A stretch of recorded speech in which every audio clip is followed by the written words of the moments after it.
My husband watched his mother tear my invitation in half and told me I was an embarrassment to the family name. I did not cry or beg. I just whispered okay and walked away from the warmth of the mansion into the freezing dark. It was 11:17 at night. They had 44 minutes left to feel superior before the clock struck midnight, and my net worth eclipsed their entire dynasty.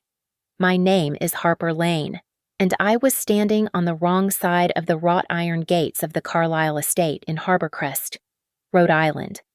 The Atlantic wind cut through my coat, carrying the salt spray of the ocean and the stinging reality of what had just happened.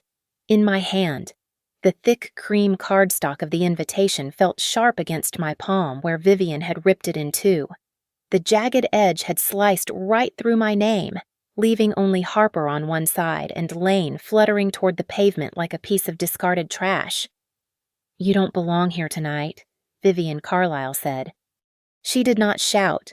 Vivian never shouted. She spoke with that terrifying, soft precision of a woman who had never been told no in her entire life.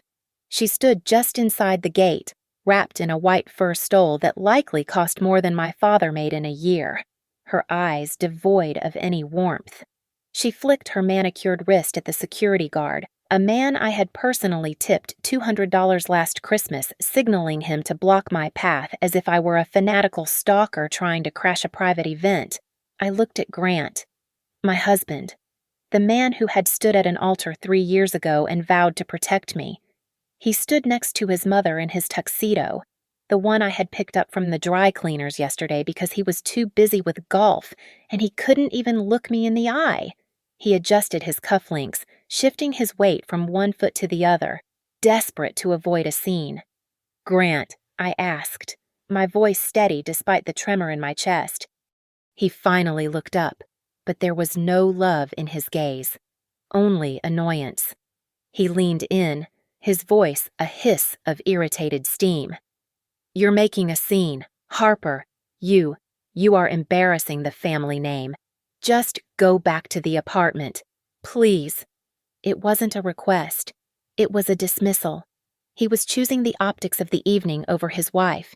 He was choosing his mother's approval over my dignity. I didn't scream. I didn't cry.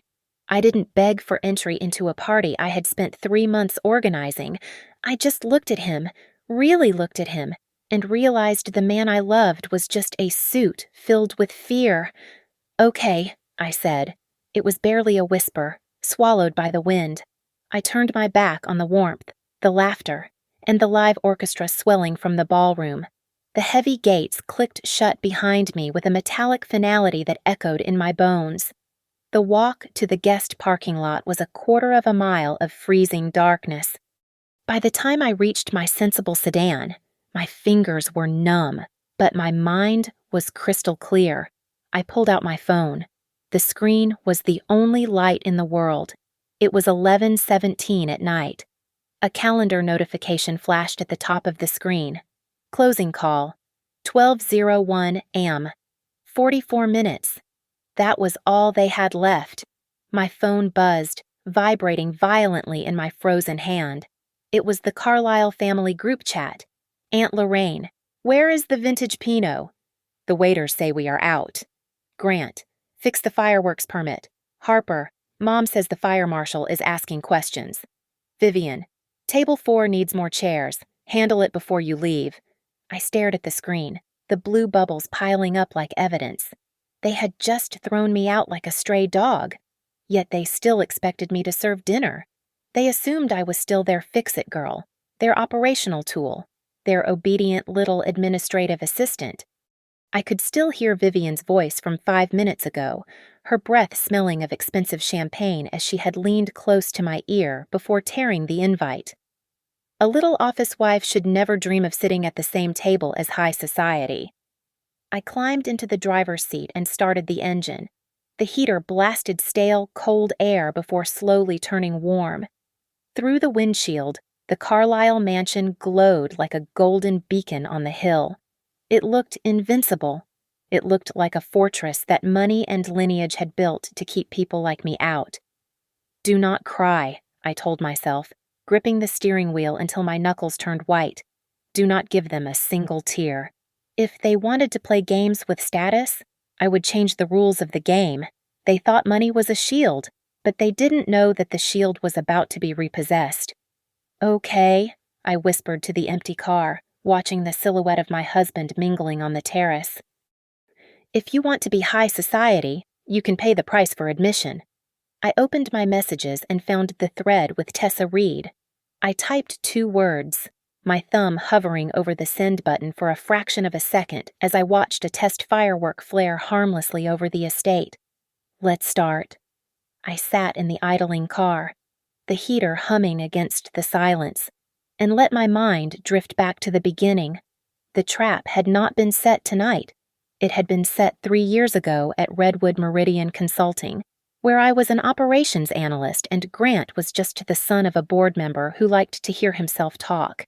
He had charmed me with stories of sailing and charity galas, painting a picture of a life that looked like a fairy tale.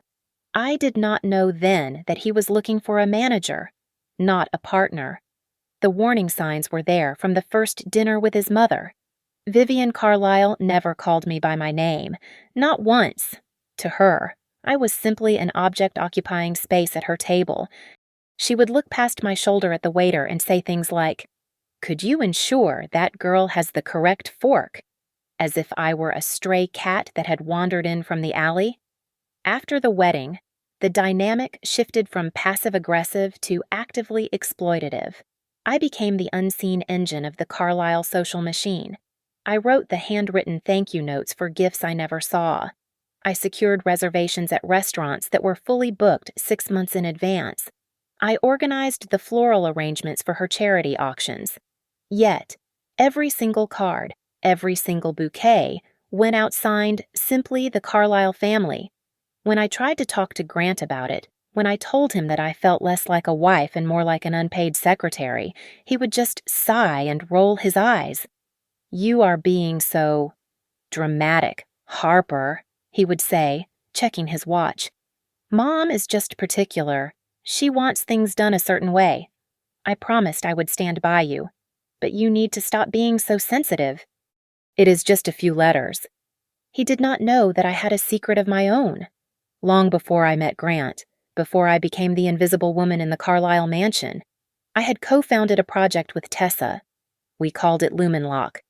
It was a payment security platform designed to protect high-volume transactions from fraud. I held a significant founding stake, but I had buried it deep within a blind trust before the marriage license was ever signed. I never mentioned it. I wanted a husband who loved me for who I was, not for the potential valuation of my equity. Ironically, my lack of financial demands made Vivian suspicious. She could not understand why I did not ask for an allowance or beg for designer handbags. In her world, everyone had a price, because I asked for nothing. She assumed I was playing a long con. She is a reverse gold digger.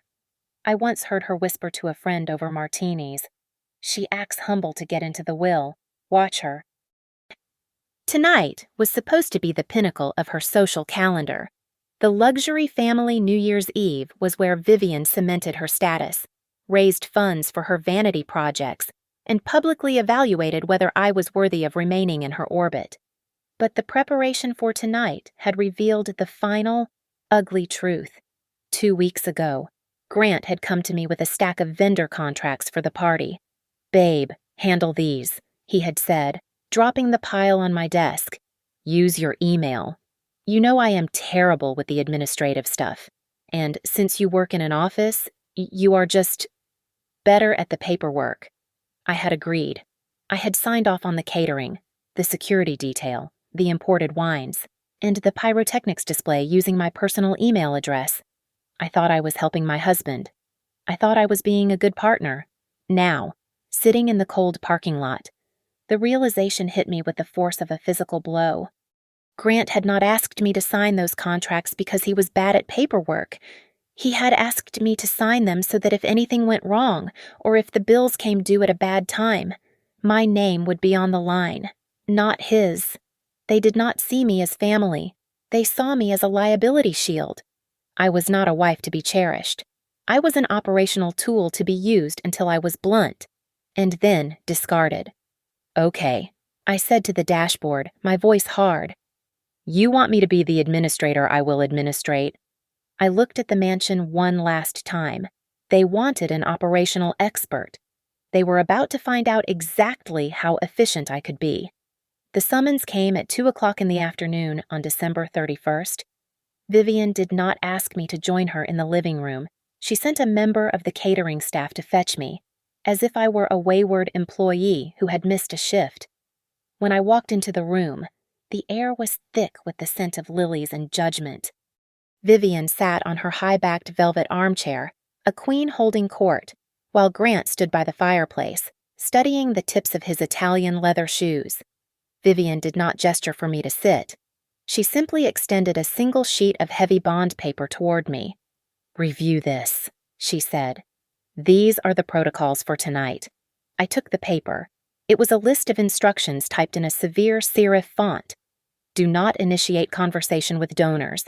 Stand to Grant's left, never in front. No consumption of the reserve champagne. My eyes scanned down to the final bullet point, which was bolded and underlined. Harper Lane must vacate the premises no later than 9 p. I looked up, the paper trembling slightly in my hand. 9 p. The countdown isn't until midnight. Why am I being sent away before the main event? Vivian took a sip of her tea, her eyes locking onto mine with chilling indifference. "Because tonight is critical for the family foundation. We have investors coming from Europe. People of substance. Frankly, Harper, you are a brand risk. You look like the help, and you lack the pedigree to hold a conversation with our guests. I cannot risk you saying something middle class in front of the board." I turned to Grant, expecting him to laugh, to tear up the paper, to defend his wife. Instead, he took a step back, shielding himself behind a crystal vase. "Babe, look," Grant said, his voice dropping to a conspiratorial whisper. "Mom is just under a lot of pressure. Maybe it is better if you just stay home for the late shift, for peace. I promise. I will make it up to you on the morning of January 1st. We can get brunch." He was bargaining with my dignity for the sake of his mother's mood. My phone buzzed in my pocket, a sharp vibration against my hip. I pulled it out, intending to silence it, but the notification on the screen froze my blood. It was an automated email from the pyrotechnics vendor. "Payment confirmation. $15,000 charged to card ending in 4022. My stomach dropped. That was not the Carlyle Family Trust card. That was my personal business card, the one I had kept from my consulting days, the one with the high limit I used for emergency operational costs. I tapped the screen, scrolling frantically. There were more. The vintage wine delivery, the rental fee for the VIP velvet ropes. All of them were tagged, payment on file. "Grant," I said, my voice cutting through the room. "Why am I getting transaction alerts? Did you use my card for the party expenses?" Grant flinched, his face flushing a deep, guilty red. "I couldn't find the corporate card this morning. It is just temporary. The vendors had your info on file from when you called for quotes. Mom wanted everything perfect, and I didn't want the orders to bounce. I will write you a check next week." "You charged nearly $40,000 to my personal credit without asking me," I asked, the betrayal tasting like copper in my mouth. Vivian set her teacup down with a sharp clink. "Oh, stop being so petty.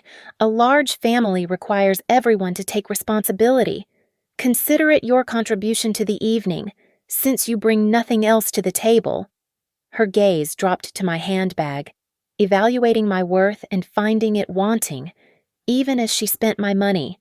She saw me as a wallet to be drained and a body to be hidden. Grant looked at me, pleading with his eyes for me to be the doormat he had married. "Harper, please, don't ruin this." Something inside me snapped. It was a quiet, clean break. The part of me that wanted their approval died right there on the Persian rug. "Okay," I said. Grant exhaled, relief washing over his weak features. Great. Thanks for understanding, babe. Okay, I repeated, confirming the end of everything. I turned around and walked out of the living room. I did not pack a bag. I did not scream. I walked straight to my car and drove out of the gate while the sun was still hanging low in the winter sky. I wanted them to see me leave. I wanted them to think they had won. I wanted them to believe that Harper Lane had been defeated, so they wouldn't see the missile coming until it was too late to run. The air in my apartment in Seabrook Heights was stale, but it smelled like freedom. I sat at my small kitchen island and flipped open my laptop. The screen glowed with the blue light of a command center. I did not pour myself a drink. I did not change out of my coat. I had work to do. I pulled up the master list of vendors for the evening. Grant had been lazy, as usual. He had used my email address for every single confirmation because he could not be bothered to organize his own inbox. That laziness was now my ammunition. I picked up my phone and dialed the emergency line for the luxury furniture rental company. "This is Harper Lane," I said when the representative answered. My voice was flat and professional. "I am calling regarding order number 7742 for the Carlisle estate. The credit card on file ending in 4022 was used without the cardholder's authorization. I am initiating a chargeback for the full amount of $12,000. The representative stammered on the other end. "Ma'am, the trucks are already unloading at the service entrance." "That is unfortunate," I replied. "But if you leave that inventory on site, you will not be paid. Initiate the unauthorized payment method protocol immediately. Lock the account." I hung up before he could argue. One down. Next was the manager of the Glass Garden Pavilion. This was where the VIP cocktail hour was scheduled to take place. I did not call him. I sent a direct text message through the secure client portal. "Urgent signatory Grant. Carlisle does not hold payment authority for the additional heating units or the lighting rig. Please place a hold on service until a valid payment method is presented physically by the host." I watched the status of the message turn from sent to read. The lights in the garden were about to go very dim. Then I navigated to the concierge service portal. Vivian loved to brag that her people handled her travel and restaurant bookings. She did not know that her people was actually a subscription service I had been paying for personally for 3 years to keep her off my back. I clicked account settings. I clicked cancel subscription. I clicked confirm. The error message would pop up the next time she tried to demand a table at a Michelin star restaurant. My front door opened. Tessa walked in. She did not rush over to hug me. She did not bring ice cream or tissues. She walked to the counter and placed a hand on my shoulder, her grip firm and grounding. "Silence is power," Tessa said, looking at the spreadsheet on my screen. "Don't explain. Don't justify. Just execute." "I am not explaining anything," I said. I opened a fresh spreadsheet. I began to compile a 24-month history of expenses. I listed every item: the charity gala tickets I paid for, the gifts for Grant's clients, the emergency loans for Vivian's wardrobe. Column A was the item. Column B was the date. Column C was requested by. Column D was paid by Harper Lane. It was a forensic accounting of my exploitation. I drafted an email. I attached the spreadsheet and the receipts. In the recipient field, I did not put Grant or Vivian. I pasted the entire BCC list from the digital invitations, the investors, the board members, the social rivals. I set the scheduling tool send at 12:05 a.m. on January 1st. Finally, I opened a video conference link. A clock on the screen counted down to my appointment. Meeting with attorney Sarah Jenkins, 11:55 p.m. I needed to be ready to file a civil protection order and a defamation suit the moment the clock struck midnight. I sat back and watched the cursor blink. My heart rate was steady. My hands were still. "Are you okay?" Tessa asked. I looked at the notifications popping up on my phone, confused texts from vendors, angry alerts from the bank. "I am fine," I said. "Tonight. I am not destroying them. I am simply stopping the rescue mission. If they drown, it is because they never learned how to swim." I did not need a front row seat to watch the house of cards collapse. I had something better. I had Evan. Evan was Grant's cousin. The quiet IT specialist the family largely ignored because he refused to wear suits to Sunday dinner and preferred coding to networking. He was standing in the corner of the ballroom, invisible as always, acting as my eyes and ears. My phone buzzed at 8:45. Evan, they are letting people in early. The hall is already full. Vivian looks like she is about to levitate. I sat on my sofa, wrapped in a blanket, and watched the text bubbles appear. Evan sent a grainy photo. In the center of the frame, Vivian stood on a podium, microphone in hand, beaming at a crowd of donors. Grant stood next to her, his chest puffed out, smiling like he had just invented philanthropy. "The Carlyle family is honored to fully sponsor this evening," Vivian was saying, according to Evan's transcription. "We believe in giving back without reservation." I snorted. They were giving back with a credit card that was currently frozen. The first domino fell at 9:30. Evan texted sommelier, just pulled the catering manager aside. Lots of hand gestures. Vivian is waving them off like they are annoying flies. I knew exactly what was happening. The vintage Bordeaux I had ordered required a final authorization swipe upon delivery.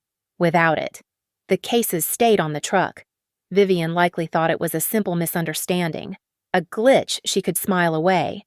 At 10 o'clock, the glitch became impossible to ignore. The VIP lounge was supposed to feature imported white leather sectionals and low-profile lighting. Instead, the area was empty. "Evan, security is dragging the old banquet chairs from the storage closet, the ones with the mustard stains. People are standing around holding their drinks because there is nowhere to sit. It looks cheap. Harper. Really cheap." I could picture it perfectly.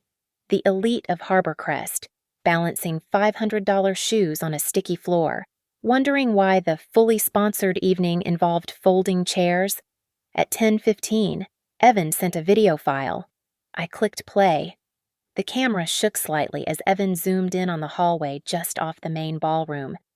Vivian was cornering the head of the waitstaff. Her smile was gone, replaced by the snarl she usually reserved for me. "Fix this," Vivian hissed in the video, her voice straining to stay low. "I don't care about payment hold serve the drinks or you will never work in this state again." Then, she turned back to a passing guest, and the mask snapped back into place. "Oh, hello? Senator, yes. Just a minor logistical hiccup. You know how vendors are these days." But the real show started at 10:40. This was the moment I had timed perfectly. The representative from the rental company, the one I had called earlier, arrived not to deliver, but to repossess. "Evan, a guy with a clipboard just walked onto the dance floor. He is talking to Grant. He is not whispering." I stared at the screen, holding my breath. According to Evan, the representative did not care about the senator or the investors. He spoke loud enough for the first 3 rows to hear. "Mr. Carlyle, we have received a fraud alert regarding the payment method for the lighting and the sound system," the man said. "Since the cardholder has reported unauthorized use, we are legally required to reclaim the equipment immediately." The music stopped. Not because the DJ paused it, but because the crew killed the power. Vivian rushed over, her face pale beneath her heavy makeup. She did the only thing she knew how to do. She looked for a scapegoat. "My daughter-in-law handles these trivialities," Vivian announced, her voice shrill in the sudden silence. "Harper, where is Harper?" She must have made a clerical error. Harper, heads turned, hundreds of eyes scanned the room, looking for the incompetent wife who had ruined the party. They looked for the brand risk, but I wasn't there to take the blame. I was 5 miles away, drinking tea. My phone lit up with a call from Grant, then another, then a third. I let them all go to voicemail. He was panicking. He was realizing that without me to absorb the blow, the hit was landing square on his mother's reputation. Finally, a text from Evan came through, glowing in the dark of my apartment. "Evan, She is blaming you to everyone who will listen, but nobody is buying it because you aren't here to defend yourself. It just looks like chaos. You know. Harper. This is the first time I have ever seen them unable to buy their own aura. It is actually terrified silence in here. I put the phone down. The silence in the ballroom was terror. The silence in my apartment was victory. The clock on my laptop screen read 11:15 at night. The countdown was entering its final, most volatile phase. Evan sent me a frantic text followed immediately by an audio file. Evan. Vivian just dragged Grant into the library. She forgot that I set up the Bluetooth speakers in there for the overflow music. The feed is live. I clicked play. The sound was crackly, but the voices were unmistakable. Fix this, Grant. Vivian was not whispering anymore. The lighting people are packing up the rigs. The caterers are threatening to stop serving the main course. Do you have any idea how humiliating this is? Write them a check. I can't. Grant's voice cracked. It was the sound of a man who had been drowning for years. Mom, I don't have the liquidity. The trust disbursement doesn't hit until February. I was relying on Harper's credit line to float the deposit. She usually handles the logistics. You told me you were handling the finances this year. Vivian spat back. You told me the Carlyle legacy was paying for this, not your secretary of a wife. I had to say that, Grant cried out. You wanted the image I took out loans to lease the cars, to buy the suits. I thought if I just looked the part, the deals would come. But without Harper signing off on the vendor contracts, I have nothing. She is the only one with a clean credit rating. I stopped the recording. There it was. The admission I had suspected for months. They weren't just using my labor. They were using my credit score to prop up a lifestyle they could no longer afford. While they argued in the library, the sharks were circling in the ballroom. Evan texted me a transcript of a conversation happening near the bar. A woman named Eleanor Vance, a hedge fund manager and one of the few people Vivian actually feared, had cornered Vivian as she emerged from the library. Vivian, darling, Eleanor asked. There is a rumor swirling about a massive acquisition tonight. Tech sector, something called Lumenlock. I heard the founder is local. Are they here? Vivian, flushed and frantic, forced a laugh. Lumenlock. Oh, I am sure it is just some trivial startup. We focus on heritage here. Eleanor, not fleeting digital trends. I smiled. Vivian had just dismissed the very thing that was about to bury her. My phone rang. It was Vivian. Tessa sent a text at the exact same moment. Don't step in. Let them fall. I stared at the screen for 3 rings before answering. I put it on speaker so Tessa could hear. Harper. Vivian didn't say hello. You need to get back here. Now. There is a misunderstanding with the bank, and Grant is too emotional to deal with the service staff. Bring your cards. I am afraid I cannot do that, I said calmly. Listen to me. Vivian lowered her voice, a venomous hiss. You have embarrassed us enough. Get in your car. I have a question, I interrupted. Do you want me to come back as your daughter-in-law or as the event sponsor?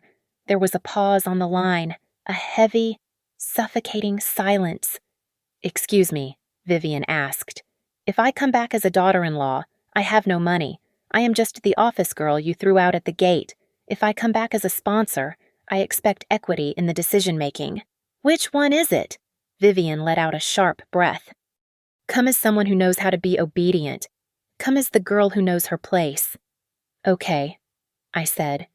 Goodbye. Vivian. I hung up. Grant immediately took to the family group chat, panic overriding his common sense. He didn't just message the family. In his haste, he replied all to the thread that included the event planner and the head of security. Grant. She is doing this on purpose. Harper canceled everything she called the vendors and revoked the payments just to spite Mom. She is vindictive. I watched the message land. He thought he was painting me as a villain. He didn't realize he had just handed everyone the smoking gun. Evan texted me seconds later. He just admitted it. If you had the power to cancel, that means you were the one paying. People are reading the message. In the ballroom. The illusion was shattering. A friend of Vivian's, a woman who prided herself on detail, was holding one of the printed itineraries that had been left on a table. She squinted at the bottom of the page where the vendor liability clause was printed in small type. "Wait," the woman said, her voice carrying over the sudden silence of the musicless room. "Why does the liability waiver say, 'Authorized by H. Lane'? If this is a Carlyle family event, why is the daughter-in-law the guarantor?" The whispers started. They moved through the room like wildfire. Why is her name on the contracts? Why is Grant claiming she cut the funding? Does the Carlyle family not have their own money? Evan sent one final message before the clock struck 11:45. "Evan, they are looking at Vivian like she is a fraud. The big question is coming. Harper, if you aren't a Carlyle, why is your name on every single receipt?" I closed my eyes and took a deep breath. They were about to find out that my name was on the receipts because I was the only one who could afford to pay them. And in 15 minutes, they would realize that the price of admission had just gone up. I sat in my apartment, my laptop open, my phone propped up against a coffee mug. Evan had his video call running, the phone cleverly hidden behind a floral arrangement on the buffet table.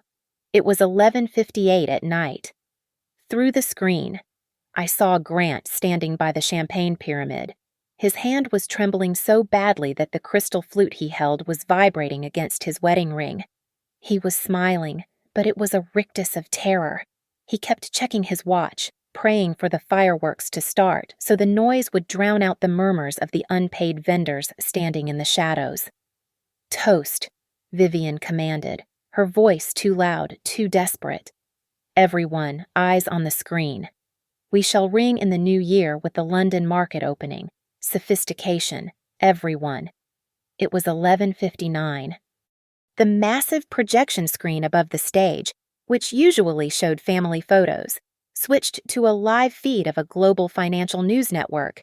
Vivian thought this was a flex. She thought watching stock tickers was the height of class. She had no idea she had just tuned into her own execution. The countdown clock on the screen hit 0. "Happy New Year!" Grant shouted, closing his eyes as if bracing for impact. Silence. There was no boom. There was no crackle of gunpowder. The floor-to-ceiling windows overlooking the bay remained pitch black. The pyrotechnics crew, unpaid and unappreciated, had packed up their barge 10 minutes ago. Where are the lights?" a guest whispered near the microphone. Then, the television audio cut through the awkward silence. "Breaking news," the anchor announced, his voice booming through the ballroom speakers. In a stunning start to the new year, tech giant Omnicorp has finalized the acquisition of payment security firm Lumenlock in an all-cash deal.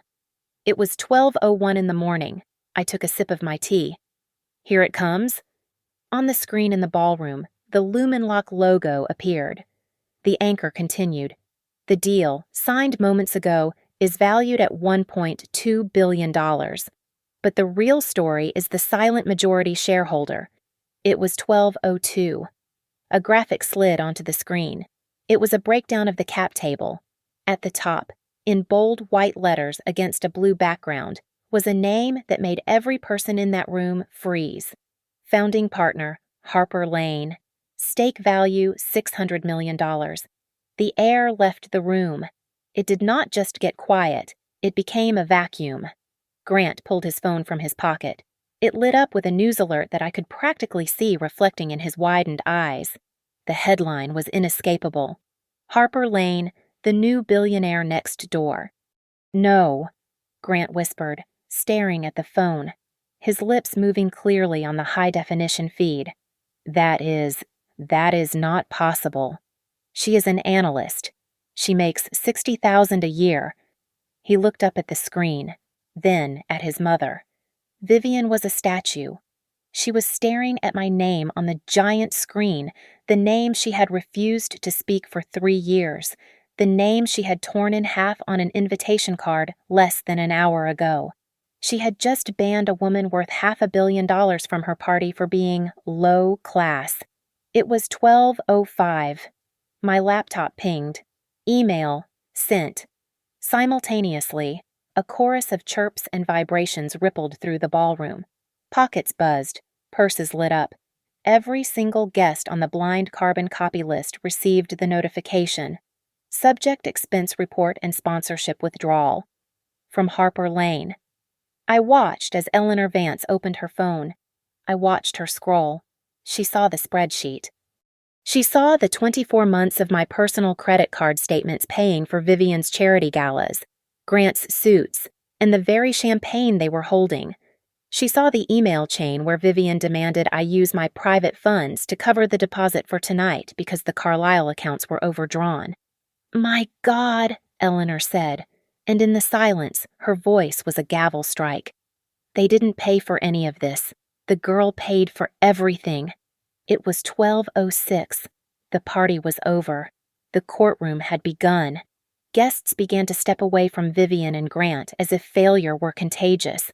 The admiration in the room evaporated, replaced by the one thing Vivian Carlyle feared more than poverty disgust. "You..." Vivian pointed a shaking finger at the screen, her face twisting. "You little..."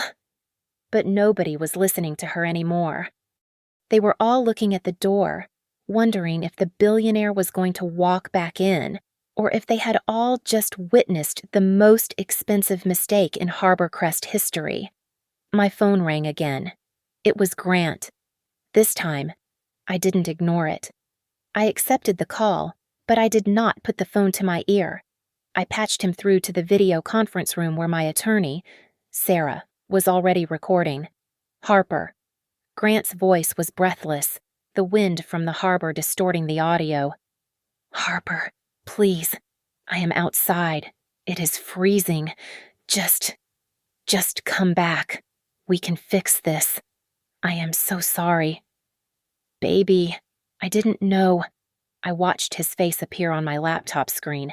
He looked frantic, his hair wind-blown, his eyes darting around as if searching for a lifeboat.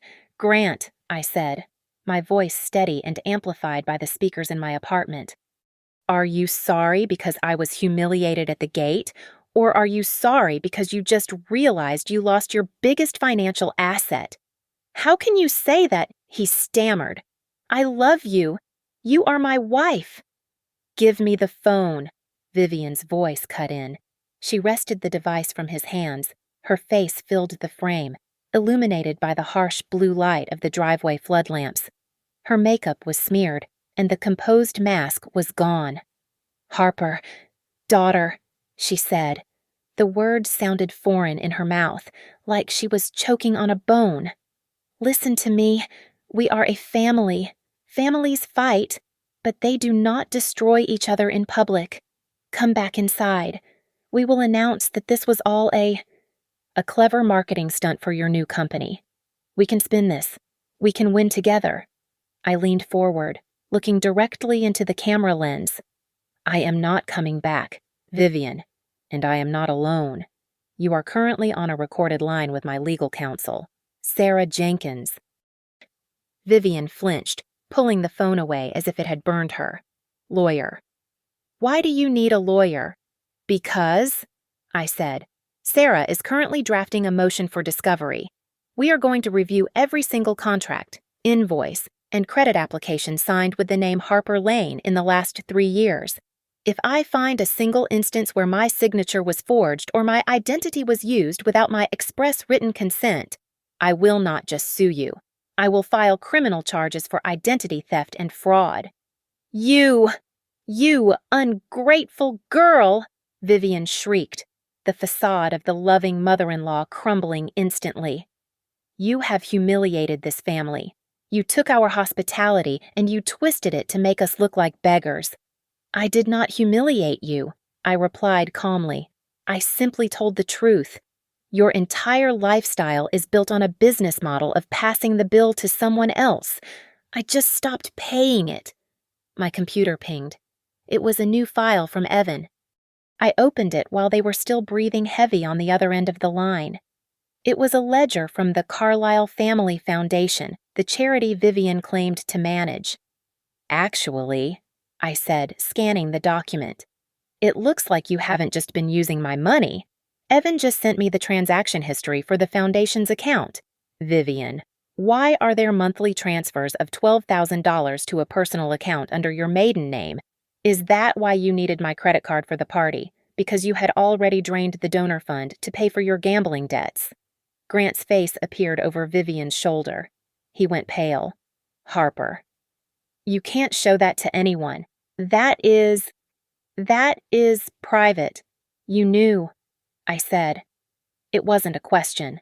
"You knew she was embezzling from the charity, and you let me pay for your suit so you could keep playing Prince."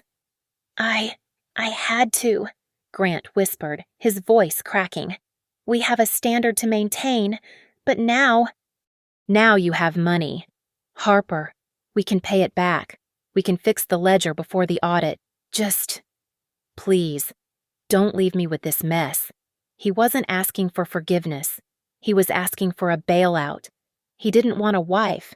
He wanted an accomplice with a checkbook. "Here is the deal," I said, my voice cold enough to freeze the ocean behind them. "I have sent a document to your email. Grant, it is a separation agreement. You will sign it tonight. You will waive any claim to my assets, my company, and my future earnings. In exchange, I will give you 48 hours to settle your internal affairs before I release the foundation's ledger to the IRS. "You are blackmailing us," Vivian screamed. "This is revenge. You are just a vindictive, hateful child." "No," I said, reaching for the button to end the call. "This isn't revenge. Vivian, I am the bank, and I am simply closing your account." I clicked end call. The screen went black, leaving me in the silence of my apartment. It was done. I wasn't their victim anymore. I was the one holding the keys, and I had just locked the door. The sun rose on January 1st, bathing Providence in a cold, unforgiving light. I did not wake up in a penthouse or buy a sports car. I sat at my kitchen table, drinking the same coffee I always drank, and drafted a single statement for my social media channels. I did not mention my new net worth. I did not mention the shouting match in the driveway. I simply wrote, "Regarding the events at the Carlisle estate last night, I was not the organizer, sponsor, or financial guarantor of the evening. I apologize to the vendors who were misled regarding payment authorization." I hit post. It was 8 o'clock in the morning. By 9 o'clock, the narrative had shifted from gossip to investigation. The investors who had been at the party were not stupid people. They were looking at the discrepancy. Vivian had stood on stage claiming the Carlisle family was fully sponsoring the event. Yet the leaked emails, courtesy of Grant's panic the night before, showed my name on every contract. The phrase, "misrepresentation of funds," began to circulate in the comment sections of the local business journals. At 10:30, the first domino fell for Vivian, her largest partner for the upcoming spring gala. A luxury real estate developer issued a public withdrawal. His email, leaked almost immediately to the press, was brutal in its brevity, due to emerging concerns regarding ethical risks and financial misrepresentation. "We are severing ties effectively immediately." Grant fared no better. The family board, the uncles and cousins who actually controlled the trust, convened an emergency Zoom call. They did not care about his marriage. They cared that he had replied all to a vendor dispute, exposing the private email addresses of 50 high-net-worth individuals to a catering company. "You are a liability, Grant," his Uncle Charles had told him. According to Evan, "You are out of the trust management committee." At noon, Vivian requested a meeting. She wanted to meet at a coffee shop in a neighboring town, somewhere quiet. I declined. I sent her an address for the downtown offices of Jenkins and Associates. When Vivian arrived, she looked smaller than I had ever seen her. She was wearing sunglasses indoors, and her hands were devoid of their usual heavy rings. She sat across from me at the mahogany conference table. Sarah, my lawyer, sat next to me with a notepad. "We can handle this quietly," Vivian said, her voice trembling slightly. There is no need for lawyers. I can offer you a settlement from the estate. We can say it was a misunderstanding. I don't want your money, Vivian, I said. I have plenty of my own now. Then what do you want? She snapped, a flash of her old arrogance returning. You want to ruin us? You think you are a saint. I know you planned this. You set us up to fail. The door to the conference room opened. Tessa walked in. She was carrying a thick file folder. She didn't look at Vivian. She looked at me. She doesn't know. Does she? Tessa asked. Know what? Vivian asked, looking between us. Tessa slid a printed screenshot across the table. It was a direct message conversation from 3 months ago. You tried to hire a PR consultant to plant a story about Harper having an affair. Tessa said, you wanted a scandal to use as leverage in case Grant wanted a divorce. You offered $10,000 for a creative narrative. You just didn't realize that the consultant you messaged was Harper's business partner. Vivian went pale. She stared at the paper, the timestamp, the profile, the offer. It was all there. I was just protecting the family, Vivian stammered. I thought she was a gold digger.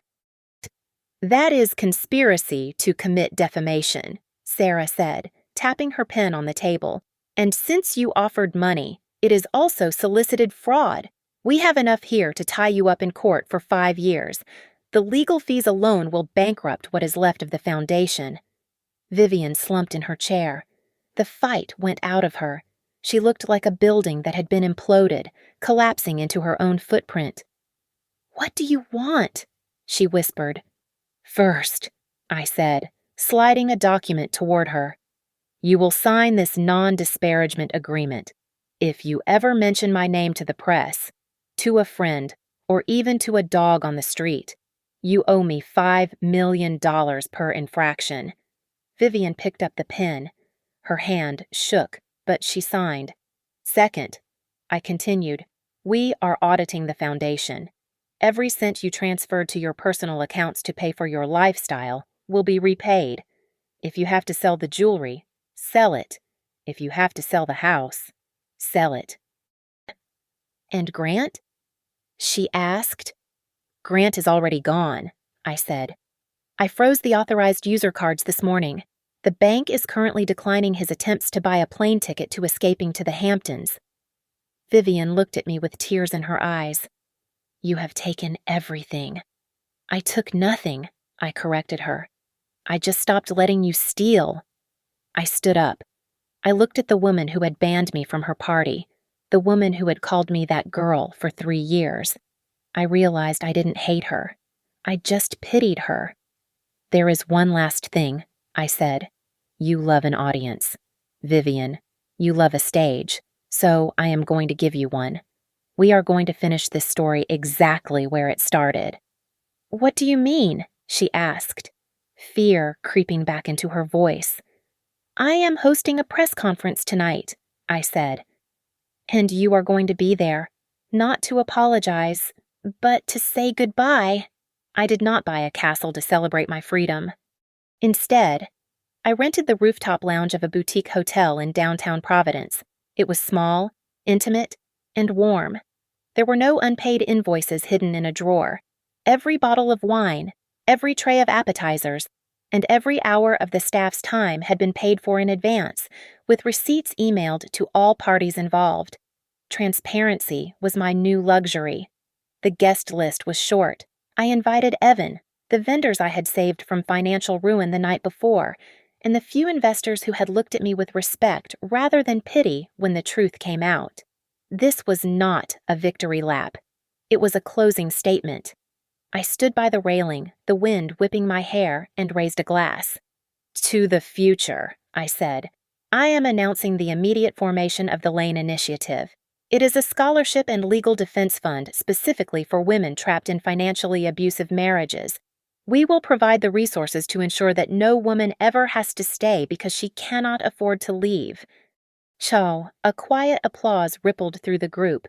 Eleanor Vance, the hedge fund manager who had been the first to spot the truth last night, stepped forward. "And the Carlyles?"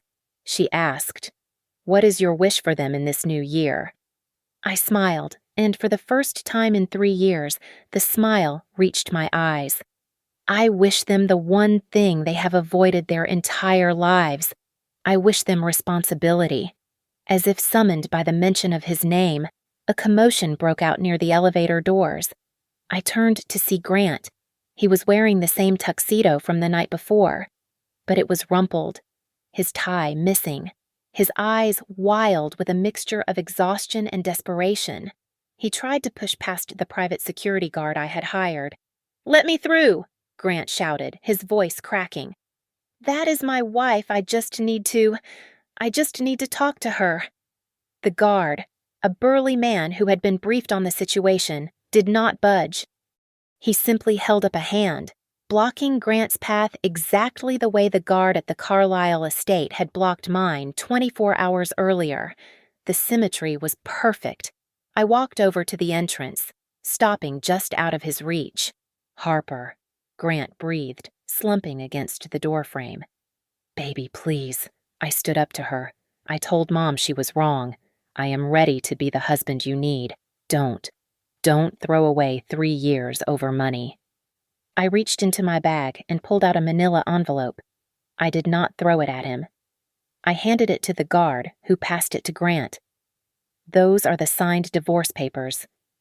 "Grant," I said softly, "and the forensic accounting of every dollar you stole from me."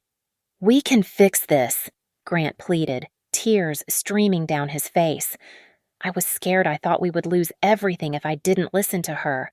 "You are missing the point," I said. "You didn't lose a wife because of poverty. Grant, you lost her because you chose to stand next to the person who humiliated her. You chose the image over the woman. Now you have neither." Before he could answer, my phone rang in my hand. It was Vivian. I looked at Sarah, my lawyer, who nodded. I answered and put it on speakerphone, holding it up so Grant could hear. "Harper." Vivian's voice was shrill, panic vibrating through the speaker. "You have to stop the audit. The bank is calling about the foundation accounts. They are freezing the assets." "It is out of my hands." "Vivian," I said. "I did it for us," Vivian screamed. "I had to use your name on the contracts because you were the only one with credit. I was just trying to keep the image alive for the family." "You have to understand." Sarah stepped forward, her voice cutting through the night air like a knife. "Ms. Carlyle, this is Harper's legal counsel. You just admitted on a recorded line that you knowingly used Harper's identity to secure credit for personal gain to maintain your image. That admission triggers the immediate enforcement of the fraud penalty clause we discussed this morning. The settlement offer is withdrawn. We will be seeking full damages." There was a choking sound on the other end of the line, followed by dead silence. Vivian had just talked herself into bankruptcy. I hung up the phone. I looked at Grant one last time. He was staring at the envelope in his hands, realizing that the safety net was gone. "Goodbye, Grant," I said. I turned my back on him and walked to the edge of the roof. Above the city, the public fireworks display for New Year's Day began.